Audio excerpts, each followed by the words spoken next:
video, we'll cover The Admirable Crichton, a comic stage play, its various renditions, and fun facts about it. The Admirable Crichton is a comic stage play written in 1902 by J.M. Barrie, who also wrote Peter Pan.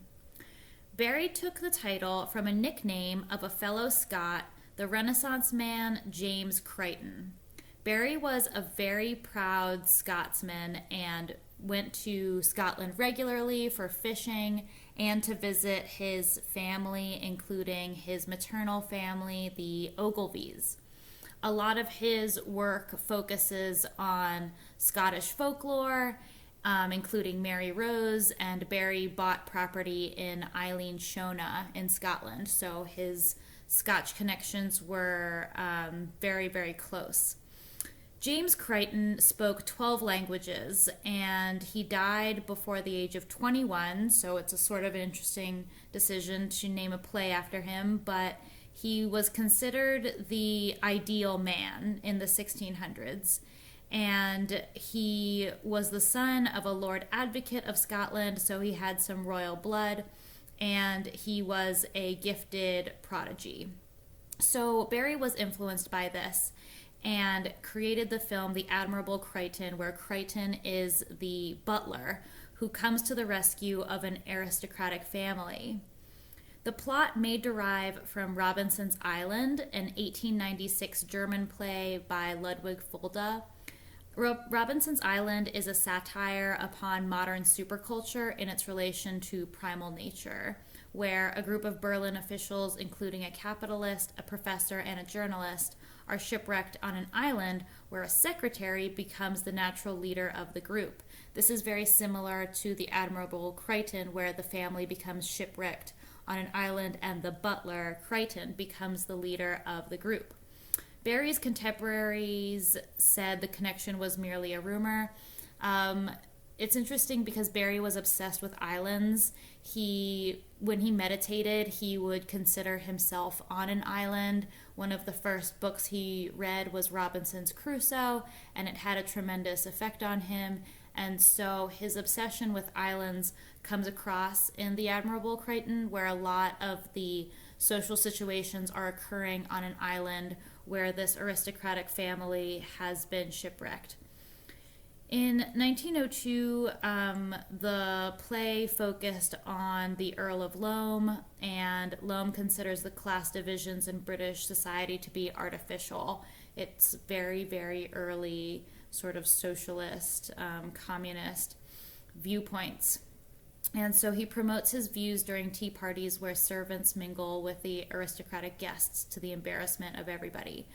The butler Crichton disapproves, considering the class system to be the natural outcome of a civilized society. We see the thread of this very loyal butler traveling through British theater and even today in Downton Abbey. So in the play, everybody is shipwrecked on a deserted tropical island. The resourceful and highly masculine Crichton is the only one of the party with any practical knowledge, and he assumes the position of leader. This role begins to take on a sinister tone when he starts training one of the young aristocrats to break a liking for labored speech by putting his head in a bucket of water whenever he makes one.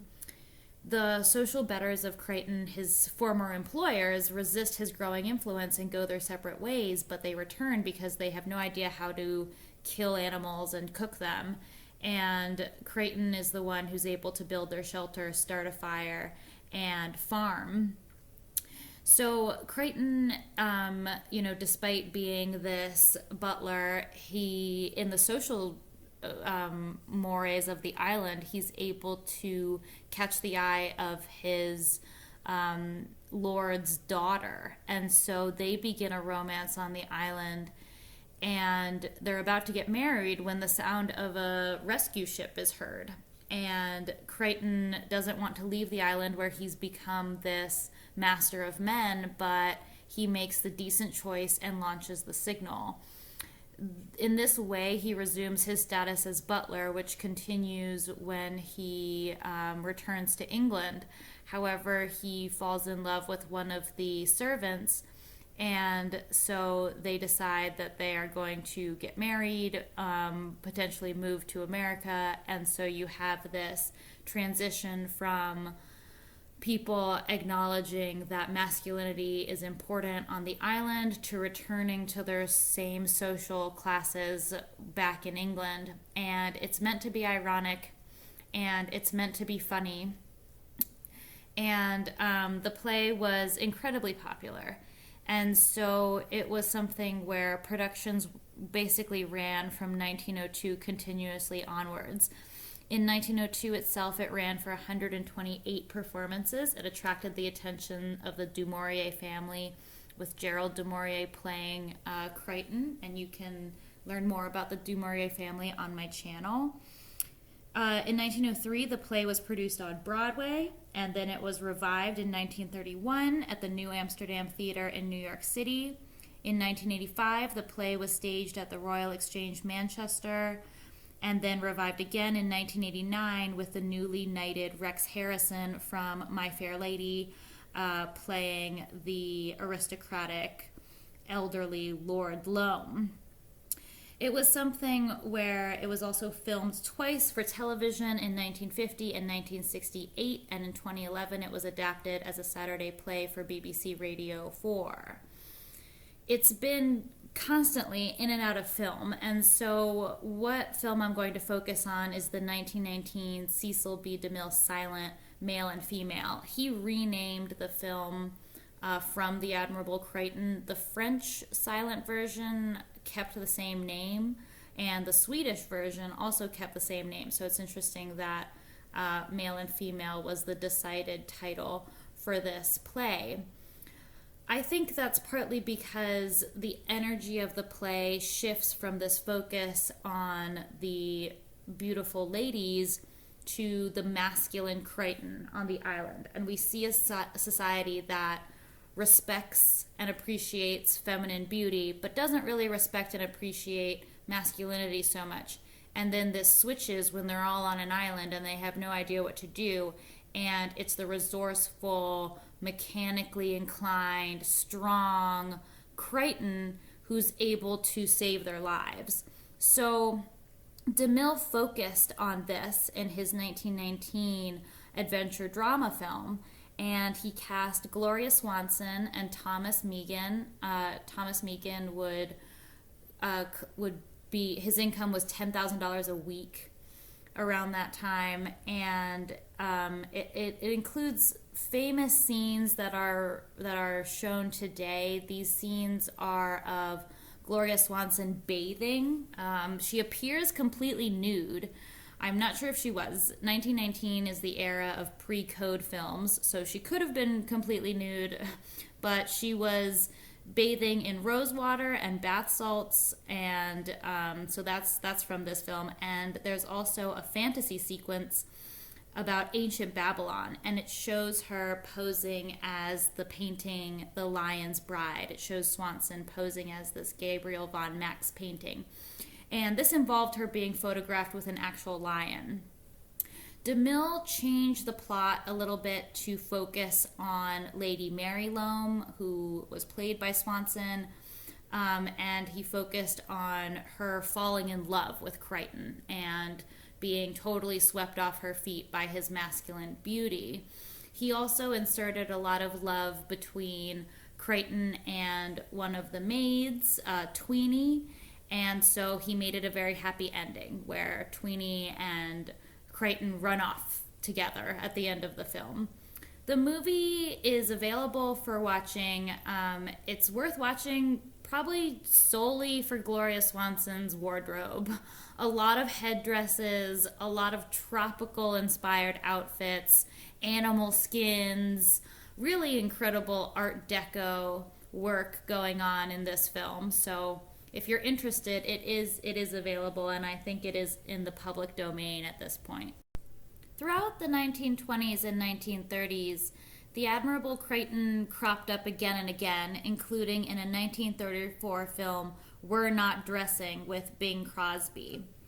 My personal favorite version is from 1957, and the 1957 movie was released in the United States as Paradise Lagoon, but elsewhere it was released as The Admirable Crichton. And this adaptation was directed by Lewis Gilbert and starred Kenneth More, Diane Salento, Cecil Parker, and Sally Ann Howes. I think it stays very close to Barrie's production, and the acting of Crichton is just really incredible. I think that he nailed it. I think that he nailed the apprehension of wanting to be this butler above his station.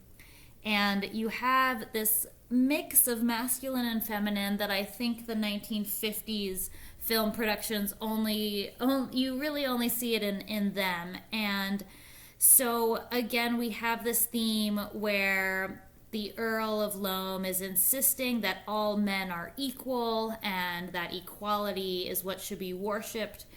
And pretty much everybody disagrees, but the Earl is insistent on this philosophy and carries it with him when the family is shipwrecked on an island. And during the 1950s and 1940s, South Seas settings were very popular for films.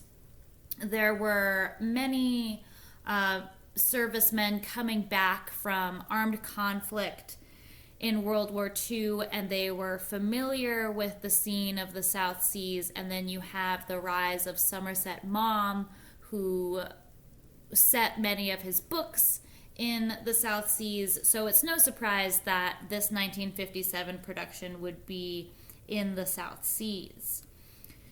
In this production, Crichton is reluctantly rising above his station, and he insists he must take charge so that the entire family will survive. The family doesn't seem to understand and asks Crichton to rescue useless items from the shipwreck instead of items that could help them start fires and cook food. In the movie, they spend 2 years on this island, and the social order is completely upended. He is pictured wearing all sorts of skins and shells and being just the king of the island. Like in the play, he chooses Mary, the daughter of his employer. However, just as they are exchanging wedding vows, a ship is sighted. And in this version, it is Mary who begs the others not to light a signal fire, reminding them how happy they have been on the island. When a rescue party lands, Crichton changes into his butler's uniform and resumes his duties, which is to the discomfort of the others. The castaways return to London, and you see them settling back into this weaker state. One of the sons insists on writing a book about the experiences, and he takes credit for everything Crichton has done. Crichton tells the truth about what happened at a dinner party and then tenders his resignation. He then shows his employer a bag of valuable pearls he collected while on the island and says that he cannot fight civilization, that he cannot fight his station in society, and he's going to run away. And he's going to run away with Tweenie, the servant girl who has been crushing on him this entire time. In 1957, The Admirable Crichton was the third most popular film at the British box office, after High Society and Doctor at Large. It also inspired a remake in 1968. The Admirable Crichton is a remarkable film for the 20th century because it highlights so much of what we continue to struggle with. Masculinity's place in society is frequently called up for criticism. There's toxic masculinity today. There's an emphasis on feminine behavior and what it means to be a woman. Can transsexuals be women? So all of these themes, it's interesting, come to the surface in a play that was written over a century ago, where you have the playwright laughing at society and turning social statuses on their head, and people only realizing their true sort of human meaning when they're abandoned on an island. So many questions arise. Do we get back to who we really are when we are isolated? Is society meant to be a total inversion of the natural world? Is civilization constantly hypocritical? Is it constantly sort of lying to us? Is there truth in it? Should we even rise above our social stations like Crichton did? Was that even required of him? Was he in the wrong to do that? All of these questions come up and are available for thinking about when watching the Admirable Crichton. And because it is so readily available today, I encourage you to watch it. It was very popular for decades, and it's decreased in popularity as a lot of J.M. Barrie's plays have done. But I think out of so much of his work, it really stands up to criticism today.